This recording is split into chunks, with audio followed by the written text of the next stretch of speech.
Warning. Our YouTube channel and its videos may contain scenes, language, and content that may not be appropriate for all audiences. These videos include surveillance footage, undercover pursuit of suspects, actual police and rescue operations, and fearless confrontations. If you do not approve of the content, please do not watch our videos. If you wish to continue, we strongly advise that you proceed with caution. Viewers' discretion is advised.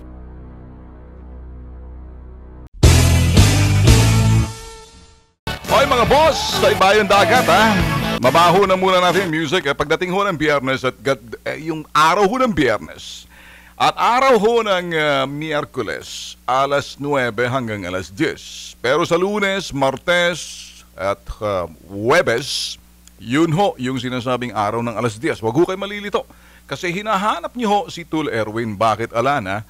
Bumababa ho si Tul Erwin pagdating ho ng 8 to 9 in the morning. Pababa ho tayo because of the PBA. Anyway, diretso na ho tayo mga boss. By the way, ako ho, I'd like to make an announcement. Kami ho, dito ho sa programang Bitag Live, we're always in touch and engaging doon ho sa mga, humaharap ho kami sa mga taong lumalapit ho sa amin, particular ho. Para doon sa aming public service sa prime time, yun ho'y sinasabi na ho natin dito, kilos pronto. Ang kilos pronto, bababa ho yan, instead of 7 to 8, yan ho'y magiging 5 to 6, Monday to Friday, diretso ho yan. 1 hour ng sumbungan, investigahan, serbisyo publiko, aksyon, solusyon, kilos pronto. Yun ho. Ngayon, karamihan ho doon sa mga lumalapit ho sa amin, lalo-lalo ni mga OFW, at yun ho may mga asawang OFW, may pamilya ho ng mga OFW. May mga pamilya ho rito na kung minsan pinagsusumbungan ho kayo. Ngayon ho, nag-set up ho kami ng online help desk. Anong ibig sabihin ho yan? Gagana ho yung teknolohiya ho naming online by using Bitag Live Facebook page. Tulad nito, nakikipag-usap lang ho ako sa inyo. Pero naka-livestream ho yung aming Bitag Live sa aming, doon ho sa aming corporate office, sa New Media Social Media Unit ho namin. Nakaantabay ho yung aking mga staff, 7, yun ho, na para ito ho yung mga sumbong ho ninyo or messages na pwede ho namin kayo kausapin, nakikita nyo ho ako, kinakausap namin ho kayo. At the same time, doon ho sa page ho ng Bitag Media Facebook page, doon ho kayo mag-message. So, naintindihan nyo ho ba? So, in a way, lahat ho ng mga messages during, magbubukas ho kami ng 2.5 hours on a prime time traffic ho. Pagdating ho ng yung prime time traffic, ibig sabihin yung yun hong oras na kung saan malakas ho yung mga sinasabing messages ho na daratingan, especially pagdating ho ng Biyernes. That'll be the day. Susubukan ho natin, maybe we'll be able to start it today para doon ho sa mga suki ho natin sa ibayong dagat. Ngayon, I do not want to mention the word OFW, Overseas Filipinos, pero doon ho sa mga OFW natin, sa Middle East, dyan ho sa Hong Kong, Singapore, Thailand, Vietnam, Indonesia, Malaysia, pwede nyo ho kaming ito ho'y padala a message. So now, any pictures or anything, lalo-lalo na mga inaabuso ho, na mga kababayan ho natin, nagtatrabaho sa Middle East, mabilis ho kasi, may ugnayan ho kasi kami, dyan ho sa OWA, POEA, Department of Labor, POLO, yan ho, ito ho, kasi ito hong PTB4, stasyon ho ng gobyerno to. Hindi ho kakompetensya ng TV5 ho. Nandyan kasi gobyerno sa gobyerno lamang ang makakatulong pagpapauwi at pagre-rescue, pagsasaklolo doon ho sa mga nangangailangan ng mga OFW yung kinakailangang saklolohan na maparating ho yung kanilang sumbong na pang-aabuso ng kanilang mga putok sa buhong mababantot ng mga Arabong maanghit. Manyakol pa yung iba dyan. Alam ho namin yan. So, klase-klase na ho.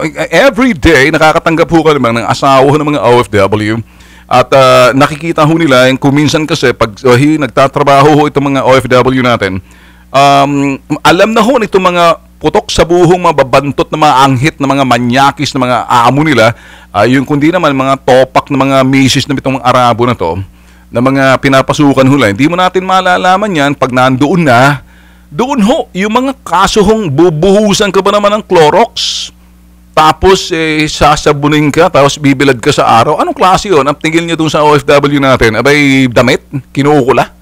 Tapos yung iba naman, walang magawa, may pagkamanya ko yung amo, exhibitionist, ipinakikita ko yung ari doon sa OFW yung katulong na naiilang na ho eh. Yung iba naman ay parang papaluin ng hanger, hinahagi. So lahat ho ng pang-aabuso nakakaabot ho sa atin. Kaya kami ho, ang sinasabi ho namin sa inyo, kami ho, first ever, yan ho ng amin, kasi kami ho'y kami ho'y may link ho doon sa sinasabing OWA, POEA, POLO, at Department of Labor, and some other line agencies, nasa gobyerno ho, PTV, and Kilos Pronto. Makakasama na ho natin si Tul Erwin dyan. Sa public service ha, kaya yung iba nagsasabi, bakit mo binabroadcast yung programa mo sa ibang estasyon? Teka muna, serbisyo publiko, hindi ito komersyal. Sa bagay, yung mga naglalagay ho ng kanilang commercial ho sa amin, mga gobyerno rin. Ito ho kasi sa TV5, mahal ko ho ang TV5. Nakikita nyo? Nandito ho, kompleto yung aking attendance, palakpak naman dyan. Okay, thank you. Alright, okay. I promise you next week, ganun na rin. Kaya yung nga lang, make sure na maaga-aga ho tayo kasi marang nahihirapan ho tayo yung paggising. Pero dinidisiplina ko na ho yung aking sarili. So yun ho ang aming ginagawa at announcing just to keep you posted. Mga boss, Kilos Pronto, sumbungan, investigahan, serbisyo publiko, aksyon, solusyon, Kilos Pronto, si Ben Tulfo at si Tul Erwin. Yan ho, magkasama ho kami doon ho sa sinasabing serbisyo publiko. At sabi nga na ho natin, dito naman ho, may isang Tulfo naman ho, may itimbre, meron hong wanted. Si Tul Rafi ho yan, eksklusibo ho yan. Kaya andito ho siya, pakuho siya sa 5. Ala hong problema, alam niyan man ho kasi pag pinag-uusapan hong public service, Tulfo Brothers ho agad.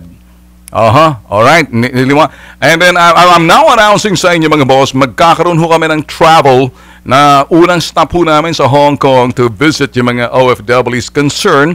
And then diretso na ho kami sa ASEAN countries, going to Korea, Japan, or Japan, Korea, kung saan ho may mga Filipinos, nandoon ho kami. And then look at the situations para makita ho natin. Kasi alam nyo ho, we're doing a study. Marami ho kasi na sabi ho natin, yun hong complain ng iba. Dito ho ngayon, ang ginagawa ho natin, meron ho kayong pagsumbungan. OFW. Kung meron hong sisiga-siga dyan sa lugar ninyo, at kay police man yan, kung sino man yung sanggono na yan, inapi ka ba? As in, sinaktan ka ba? Meron bang mga tarantado at mga gago dyan na talagang ginagawa, kala sila hindi naniniwala sa barangay at hindi nire-respeto, patawag-tawag lang, ang pulis kuminsan nginingisihan lang, ilapit nyo ho sa bitag kay Ben Tulfo. Yun hong serbisyo right in your face, masasabi ho namin yung lingwahe nila. Sa akin ho kasi, beyond public service is to go there and talk to this person in your face. Nagsample na ho kami, lalo-lalo na yung mga siga-siga sa lugar ninyo. Pag trinabaho namin kayo, mag-iingat kayo. Ngayon, marami na hong sumbong nakakaabot ho sa amin. Unti-unti ho nakikita natin yung mga pulis ho na marami ho matitinong pulis, kaibigan ho natin pulis. Tandaan, ang Kilos Pronto ho, nasa government station ho. Kaya kami ho nakikipagtulungan, hindi ho namin kaaway yung mga pulis at mga kung sino mga. Pero pag nakita ho namin na medyo nagkakaproblema na ho yung iba dyan, abay hahambalusin namin kayo. Hindi namin kayo sasantuhin. Pag sinumbong kayo, tulad ho kagabi, kung sakaling gusto nyo malaman kung ano aking mga sinasabi, panoorin nyo lang ho sa website ho namin, yung episode kahapon, the other days, so forth and so on, marami ho eh. Okay, sabi ni Jonalyn de la Cruz, Boss Ben, abay, namatay bang aso ng kapitbahay ninyo? Present kayo. Sabi ko, mamatay man yung aso ng kapitbahay namin, yung kahol ng kahol na parang asong ulol, kapag ako'y nag-absent, mamatay yun. Hindi ako nag-absent. Ikaw naman, di buhay. Kung nag-absent ako, eh at least mamamatay lang yung kapitbahay namin na tahol yung aso nila na kay ingay-ingay. Di ba? Ayun lang ho. So present ako, so save yung aso. I love dogs. You know, yung bahay, yung aso ko sa bahay, malaki ho, Great Dane. Parang kabayo. White and black.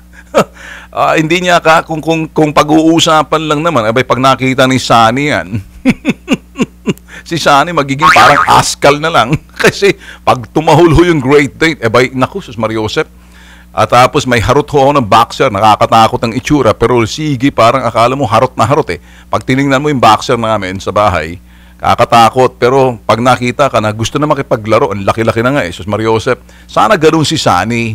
Si Sunny kasi Rottweiler na hindi mo intindihan, parang kulang sa kain, kaya lang napapraning, kaya parang nauulol eh. Iba nang usapan yun sa farm ho natin yan. Well, anyway, from Singapore, si G. Aquino. Good morning, sir. Ben Tulfo Brothers watching from Singapore. Thank you. And Sunday, pag pumunta kayo Hong Kong, sana someday, excited na ako. We are coordinating with the sectors para makita ho. Alam ho namin sa Hong Kong, marami ho mga Filipinos na kung saan pagdating ho ng Sunday, you'll see them in one place. Sama-sama ho sila, but we're doing something. Ayaw ho namin ma-preempt ho yung aming ginagawa dahil alam ho namin, may mga network dyan interesado rin gawin ginagawa namin. Kaya you can't do docu-reality. Hindi ho namin, yun ho, public service lang ho.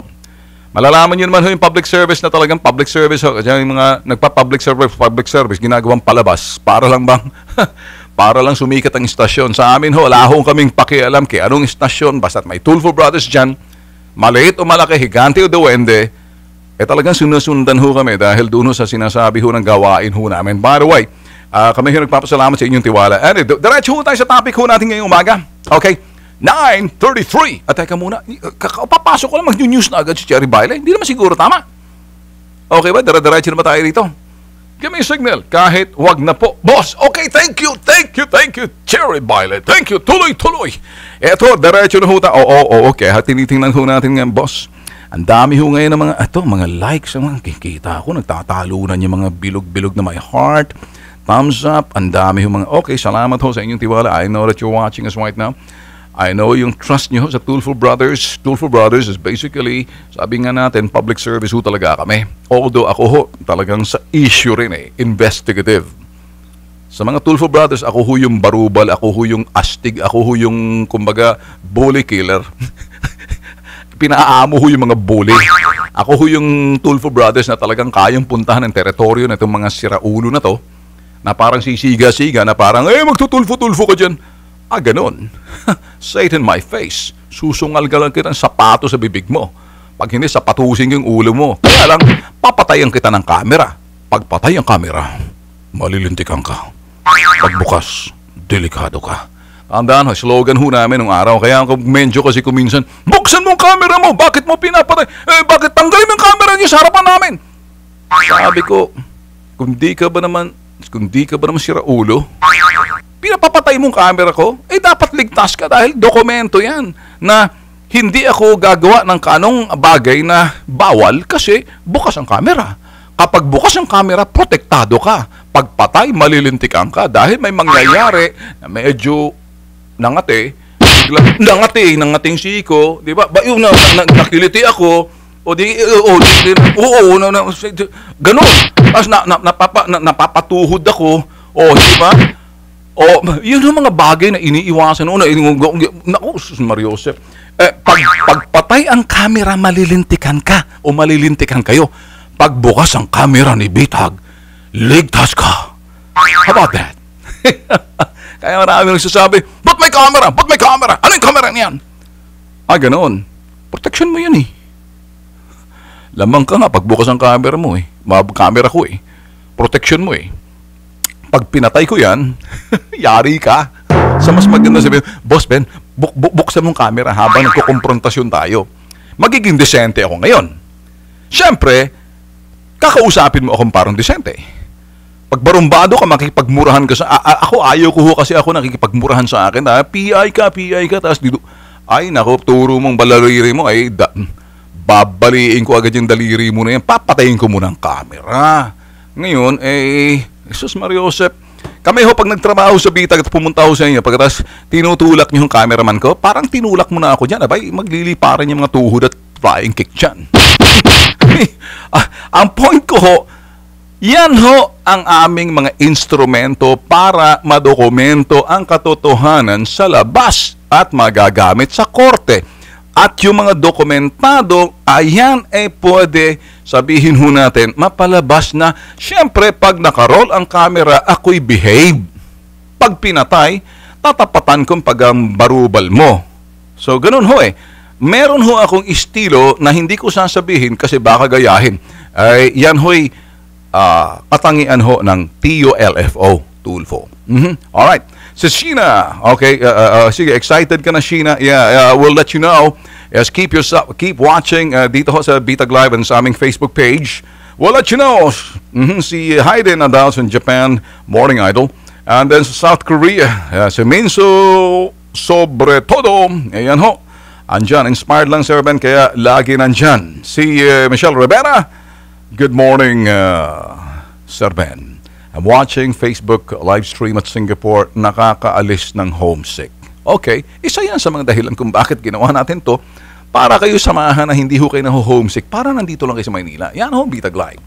And then see you, Idol. Sana magkaroon ako ng chance na makipag-selfie kasama pagpunta mo rito sa Hong Kong. Ay, selfie to the max, want to sawa. Yes, pangako namin sa inyo yan. Kung selfie lang palang kailangan mo. Pero kinakailangan malaman ko mga katotohanan, may mga bagay, ano bang buhay natin dyan? Kumusta ho kayo? Alam nyo kasi may mga ibang network, ang palabas lang talang ewan, lagi na lang nilulokot, ginagawang katatawanan yung mga tao, entertainment. Gagawa na lang ng mga reality, entertainment. Gagawa ng mga crime, entertainment. Actor pa yung ginawa nila mga host. Anong klase yun? Sino maniniwala? Si Nelly Rodrigo, Sir Ben, sana pag uwi mong Pinas makapunta ka ako dyan sa opisina mo para makapag-thank you po sa tulong ng kababayan natin. Nelly, our office is open sa Bitag Media, sa Timog Huyan, sa corporate headquarters ho namin. You can come and just tell us na galing lang kayo sa OFW. I promise you, I will have time for anyone na galing sa ibang bansa na para makadaan ho sa aming station. And if any OFW na pupunta ho sa amin, and wanted to see us, we will give you a tour ng studio ho namin, personal studio ng aming corporate office. Everything that you need to know and find out about us. I promise you. Si Beth Natividad. I know this lady. She's from Canada. Good morning, Ben. Enjoying your show. Thank you, Beth. How's everything? All right, si Mabel Miss Dao, present po, watching from Japan. And then, sabi ho ni Robert Giko, morning from Taiwan. Puro batian na lang ata tayo rito. Anyway, it's Friday. It's a fun day. As in F-U-N. And it's also F-A-N. Fun and fan. Friday, fun and fan day. Dalawa. F-U-N, F-A-N.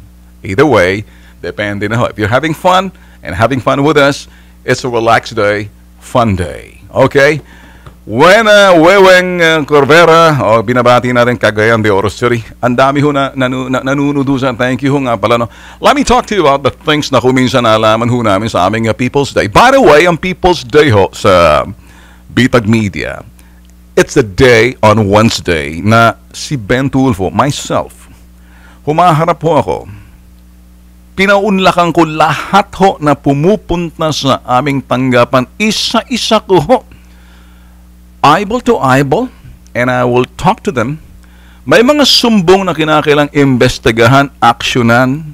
May mga sumbong na hindi mo pwedeng pakialaman, hindi mo pwedeng solusyonan, hindi mo pwedeng aksyonan, bagkus magbibigay ka ng linaw sa mga taong pumunta roon kasi either yung mga sumbong ay nasa poder na ng hukuman or nasa mga tanggapan na ho na pinaprocess. Ngayon, kung sakaling nalilito pa rin, lalo-lalo ng mga komplikadong sumbong, mga lupa na yan, or di kaya yung mga kaso sa labor, kami ho'y pinapaliwanagan, nililinaw ho namin, para nang sa ganun, hindi ho nalilito at sulit naman ang pagpunta nyo sa amin, mga boss.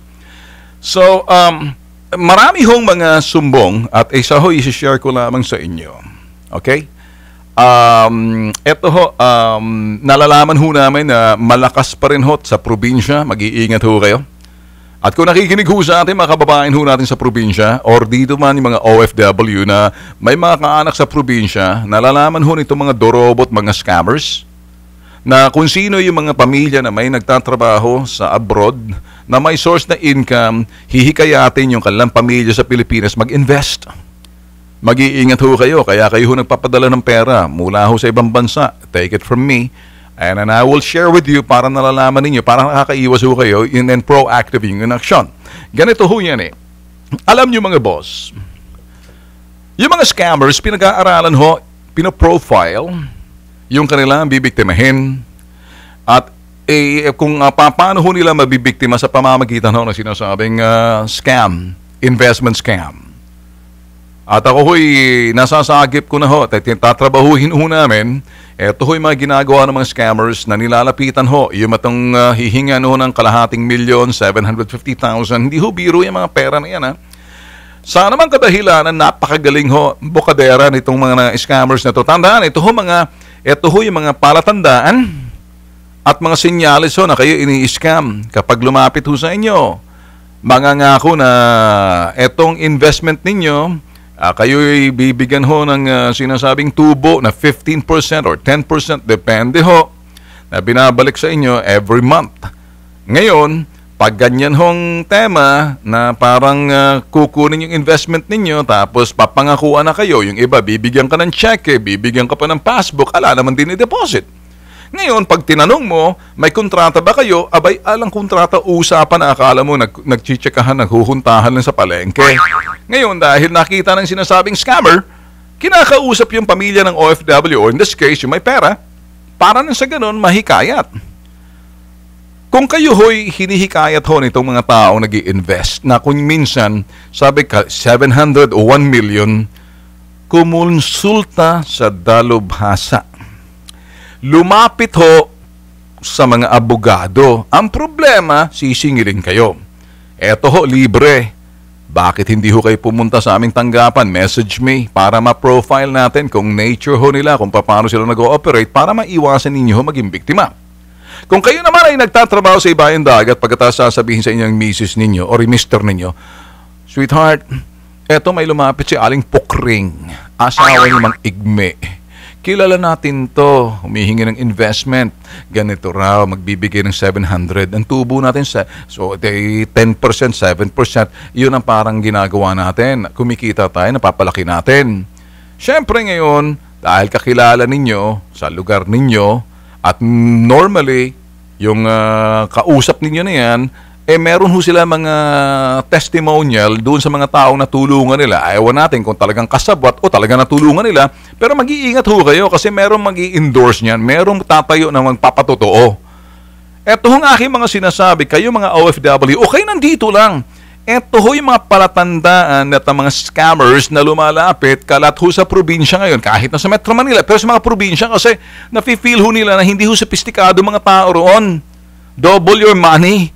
Or quick money scheme to, na kung minsan hihingaan ka, o uusap lang, bibigyan ka ng kapirasong papel, nicely worded, hindi naman ito yung and then may kunyari, meron pang kukuha sila ng, eto ho yung mga notaryo publiko, hindi naman nakarehistro, wala naman. Ang problema, yun hong tao, walang kumpanya, individual lang, hindi nakarehistro Securities and Exchange Commission kasi pagdating sa mga investment na yan, merong compliant and monitoring surveillance team ang Securities and Exchange Commission pag pinag-uusapan ho yung sinasabing investment. Ba't ho natin pinag-uusapan to? Kayong mga OFW na nilalapitan ng inyong mga hal sa buhay dito, naniniwala na parang ito na ang panahon ninyo, parang negosyo na lang, tapos mag-i-invest kayo, hindi ho ganun kadali. Paglalaruan ho nila ang pera ninyo, tapos hihikayatin kayo. Kahapon ho kasi 10 ho sila. 700, 500, million pa yung iba. May mga edad na ho sila lumapit ho kahapon sa akin. At pinakita yung picture sa akin at kapitbahay daw nila. Baka ito ho kahalintulad ng nilalapit ho sa inyong mga kahal sa buhay o magulang ninyo dito, kayo OFW, hinihikayat kayo, anak, advisean nyo muna kung sakaling nag-aalangan ho kayo, nandito naman ho yung ating help desk. Online, send me the message and we will clarify and we will kami ho'y magbibigay sa inyo ng advice para makaiwas agad kayo na hindi kayo nabibiktima. Okay? Yun hong aming mga sinasabi sa inyo. Kasi pag yan ho, tatrabahuin ho namin sa surveillance, nilalagay ho namin sa surveillance namin yan, gagawa ho kami ng hakbang, kung sakaling sa probinsya, hindi namin gagamitin yung mga NBI, PNP ng probinsya, bagkus ang gagamitin namin sa Maynila, kasi kung minsan yung mga scammers niyan, dikit ho sila sa mga police at NBI, at hindi ko naman sinasabing may contact ho sila sa mga lokal na otoridad. Kung kaya't malakas ang loob nila at kung minsan ito'y nasa likod nila, may mga personalidad din, may mga hindi sila pwedeng lumaki ng ganon, milyon-milyon din sa investment kasi may mga connect, may mga hatag yan sa mga mga otoridad sa probinsya. Kaya kami ho, pag ginamit namin surveillance na yan, ipafile natin yung complaint, idodokumento natin, and then papakilala kami doon sa mga nabiktima. Pagkatapos kunyari kami, idodokumento namin. Hindi parang nang sa ganun, lahat ho nakuha sa dokumento, pagdating ho ng sinasabing bayaran, mark money, hulog sa bitag. Ganun lang ho kasimple.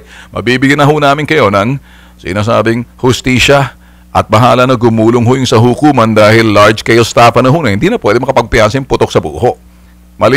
Ito ho yung aming sinasabi sa inyo. Why am I saying this? All points bulletin na ho to sa probinsya na ho ngayon. Sinesentro ho ng mga scammers na yung may mga pamilyang mga OFW, sila ho ang kanilang lalapitan kasi meron mahihingian ng pera, may source ng panggagalingan yung kanilang anak or kanilang mahal sa buhay na nagtatrabaho, kanilang asawa o mister, nagtatrabaho sa iba yung dagat, OFW. Kaya ayun ho, ganun kalakas, nalalaman ho yan ng mga scammers. Mag-iingat ho kayo. Only here sa Bitag Live on a Friday. Okay? Okay, it's 9:48. Sige, diretso pa rin ho tayo para ito ho yung mga People's Day ho namin. Sinasabi ho namin sa inyo mga boss. Okay? Mag-iingat ho kayo doon ho sa mga nagpapahiram ho ng pera. Kami, pag napahiram na ho kayo ng pera at ganito lang ganyan, kami hindi ho kami mga collection agency na mangungulekta para sa pera na pinautang ninyo. Bago ho kayo magpautang, maniguro muna kayo. Okay? So, ganyan ho, mga nilapit ho sa amin. Again, mga OFW ho, mga binibiktin nila dahil milyones ho mag-i-invest sa kanila. Ang masama rito, mga konsehal ng bayan, mga putok sa buho tatrabahuin ho namin ito ngayon. Sinasabi lang ho namin, didiscover ho namin. Personally, ako mismo nag-i-investigate Eto naman ho, yung puntong mga sinasabi ho namin sa inyo. Kasi isa-isa ho to na nilalantad ho namin from their experience, baka sakali you're in the same situation. Kaya mag-iingat ho kayo. Ngayon, eto ho, meron hong situations na inilapit din ho kaya sa, marami ho kahapon kasi, ay personally, inisa-isang ko ho para makausap sila. Yun hong kayong nag-assume balance, assume financing sa mga bangko. Huwag nyo na hong gawin yan. Halimbawa ho, ang anumang utang sa bangko, car financing, it's between sa pagitan ho yan ng financing, bangko, at yung nangutang sa bangko. Kapag ho yung nangutang sa bangko, ipapasa niyo ho sa iba, assume balance, bawal ho yan. Ganyan ho nangyari doon sa isang lumapit ho sa amin. Bago ho kayo mag-assume balance, kung sakaling may aalok sa iyo, sabihin mo doon sa nag-aalok sa iyo na may utang sa bangko kasi yung sasakyan niyan, pag-aari ng bangko at hindi pag-aari nung sinasabing may utang. Ngayon, itong may utang, sa anumang kadahilanan, baka nahihirapan yung putok sa buho na yan, lumalapit sa inyo, sabihin, bayaran mo ako ng 300, assume balance mo na, etong monthly nito. Pag ganun ho, mga boss, sabihin mo sa kanya, payag ako, dalhin mo ako sa bangko para mailipat yan sa akin. Ako na ang magiging responsable at hindi na ikaw. Payag ako, sa bangko tayo magbayaran. Kaya lang, may utang ka pa. Kung i-assume ko ang balance mo, either maliit na lang hihingin mo sa akin kasi papasanin ko na yung sinasabing balanse. Pero mas maganda kung sa bangko tayo mag-usap kung ang bangko papayag. Kapag hindi, illegal ho yan Di ba? Tapos ang gagawin nyo dun sa sakyan, kaya marami ho na naloloko yung parang yung scam, rental scam sa bangko. Naku, sus Mariosep. Mag-iingat na ho kayo sa mga ganyan. Naging malikhain na ho yung mga siraulot, mga dorobo. Si Larry Arcera, Morning Idol, Zambales. Thank you. From Canada, Rosalis Salvatierra. Good morning. Good evening dyan sa iyo. Rosalis? Okay. And Kuwait, thanks Idol. Thanks Idol and Sir Erwin for making my day here in Kuwait. Thank you rin. Cecilia Monsalak, tama ka Idol, maraming akong kilalang mga naloko ng scam, taga Brunei, natangay ang pera, pati magulang na damay. Iyon naman ang sinabi ko kanina, di ba? Maraming ganyan. Si Roberto Guico, tamaan sana sila ng kudlog at kidlat Idol. Okay. Si Fawn Iridesa, so happy na present ka lagi. Promise ha, lagi present. Okay, thanks Ben. Sabi ko, pag ako hindi present, mamatay man ang aso ng kapitbahay namin ng kahul na pinakakain. Kaya ako, naaawa rin naman ako sa aso. Kasi kalaro ng aso namin, yung aso ng kapitbahay namin. Kaya lang hindi ko masyado pinalalapit kasi galisin yung aso ng kapitbahay. Ang aso ko kasi nasa gate ng aming bahay. At yung aso ko may sariling ibahong alaga namin sa aso namin. Yung mga aso na kung ano-ano, kaya nakita mo, yung mga buntot na wala nang, nakikita ko ng aso na buntot wala nang buhok. Galisin, Sus Mariosep. Si Perez Angie. Good morning, Idol. From Mindanao, sa Doha. Marami ho dito. Anyway, mga boss, marami pa ho kung pwedeng sabihin sa inyo. Kaya lang sa akin ho, ganon. Diretso na ho tayo. Ilan na lang hong oras na dito. It's 9:52. Thank God it's Friday. Boss, alam nyo, marami ho talagang mga inggitero. Di naman kaya, eto ho yung mga dilawan na sila ho'y may alyansya doon ho sa sinasabing mga yellow president, mga yellows in the US. Alam nyo, pwede ba tigil na muna yung mamaya na muna? Where's my topic? Okay, so eto ho mga foreign media na sinasabi ho natin mga Filipino press. Yung Filipino community. Sila ho nandoon na kuminsan ayaw ho nitong mga Pinoy na to, na mga dilaw din, na may contact na mga dilaw dito, sila ho yung mga medyo talunan na hindi pa ho maka-move on kasi may isang Rodrigo Duterte na nakaupo na. Lahat ho ng mga bagay na ginagawa ng administrasyon na to, gagawan ho na i-derail ho nila.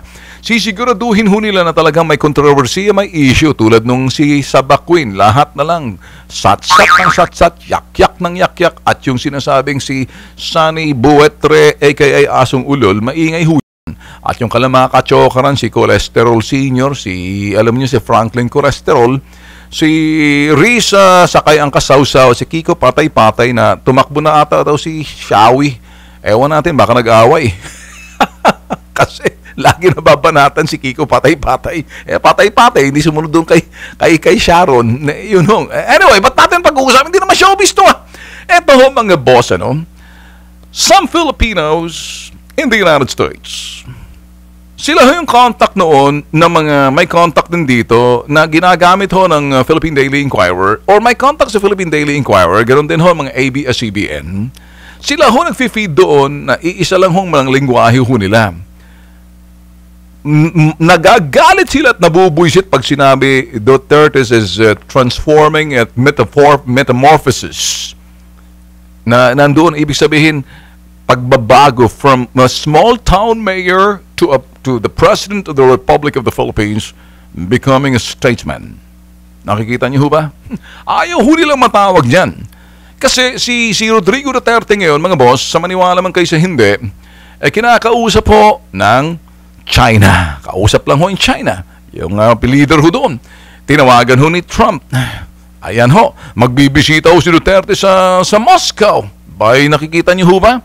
So ngayon, naniniwala ho ang isang Donald Trump na sa bansang Amerika na pwede hong ito naman kahit na papano na maari isa sa magiging susi sa kapayapaan at maiwasan ho dito sa siraulong diktador ho ng North Korea na desidido na tapusin ang mundo. Sabi ni Digong, kaya lagi nakatawa, dahil gusto niya nang talagang ipulbos ang mundo, isama tayo sa kanyang mga ewan. Sawa na ata mabuhay yung diktador ng North Korea. Kaya lang nilalagyan ho ng kulay, pinipintahan ho ng mga dilawang media at mga dilaw ng mga Pilipino na hinahalin tulad ho, kaya daw si Trump, si Trump at si Trump, si Duterte at yung diktador ng North Korea, anong pagkakaiba? Si Duterte hindi diktador, yun isang diktador. Kaya lang, strongman ang tawag ho nila. Strong ang president natin. Kaya lang, hindi nilagay ang sarili niya na ala diktador. Siya'y hinalal ng taong bayan. Hindi ho matanggap nila. So ngayon, eto hong sinasabi ng iba, hindi, para kibutas lang yan. Kaya ginamit lang ni Trump yan. Sige, sabihin natin kung panakibutas na nga. Sige, kung panakibutas. Is that what you think? Panakibutas si Duterte. Is that what you think? So be it. Kung ang kay Trump naman, basta't magkaroon ng kapayapaan dyan sa Asia, partikular, nanganganib at medyo kinakabahan yung Japan, kinakabahan South Korea, even Australia, pati ho tayo, madadamay dyan. Kaya itong si Digong, kinakausap din, naniniwala si Trump na sa pamamagitan kay Digong, si President Duterte, na medyo ang susi ay ang China. Tayo ho kasi, nililigawan ng China at tayo naman kasi nakikipagkaibigan sa China. So, nakikita ho ni Trump yan. You get what I'm saying? Ngayon, kung itong iba ngayon, nilalagyan ng pinta. Pinipintahan ho nila kung ang susi ay China at maganda ang relasyon ng Pilipinas ay kinongratulate ho ni Trump si Duterte sa successful ASEAN Summit. Kinakausap na nakikita na para bang without saying it, Mr. President Digong, can you help me and convey my message to the President of China? Siguro, parang si Trump nagsasalita. Maybe you can convince our friend na, to tell the dictator of North Korea to taper it down, take it easy. So, ganun na ho Kumbaga, talagang ito yung mga restraint, nagpipigil na ho. Hindi ho ba? Nakatingin din ho kasi, ang iba naman, nilalagyan ho ng pintang hindi maganda. Kaya lumalapit ang China. Ang China kasi, sigurista, gusto ng China manatiling magalit si Digong sa Amerika, tulad nung galit ni Digong sa Amerika na minura yung son of a whore, sinabi ni Digong doon sa kay Obama. Ngayon, parang sinasabi nila, gusto ng China, ganun din si Digong, si President Duterte, kay Trump. Si President Digong sinasabi, bakit ko gaganunin si Trump? Wala naman akong away, saka hindi naman nakikipag-away. At hindi naman ako naghahanap ng away. So, you see, marunong ho mag-reciprocate. Reciprocity kung tawagin ho yan. So, para sa ibang mga Pilipino at yung iba, bakit mo kinakausap yan? Para sa ibang media, dapat nga pinapatalsik mo yan. Dapat sabihin sa kanya, oy, tigilan ng yung mga extrajudicial killing dyan. Abay, kundinahin yan. See, mas mahalaga sa kalang extrajudicial killing kaysa magunaw ang mundo. Mga siraulo, hindi ho ba? And mga boss, nababahala daw ho sa Secretary Bello ng Department of Labor at dahil mga skilled workers ho natin, once nag-umpisa na ho yung sinasabing ito ho na yung massive infrastructure projects in full swing, baka kapusin na ho tayo ng mga manggagawa ho. Kaya yun hong iba, sabi na na ngayon pa lang paghahandaan na yan. Ngayon, ito ho yung talagang pinakalayunin ho ni President Duterte, kung sakali nagkakaproblema sa Saudi, yung Saudization, at ayaw ho aminin ng mga Arabo na nagkakaroon sila ng konting problema sa kanilang ekonomiya, na ayaw ho nila labas sa media, hindi na tinatanggap, eto ho ngayon mga boss. Okay? Gusto ni President Digong, mga boss, na kung maaari, eto ho yung mga OFW natin, skilled workers, makakatulong ho sa infrastructure. Trilyones ho. in the next 5 years. Preparations pa ho to. Ito yung good news. I get it? Abay, kulang na ho tayo ng oras. 10:00 na ho eh. Okay, supposed to be. Itong time natin. Kabahiro, papasalamat ho sa inyo. It's a Friday, fun day, or fan day. Yung mga fans at yung fun. Thank God it's Friday. See you Monday. Adios. Nahulog na bitag sa radyo.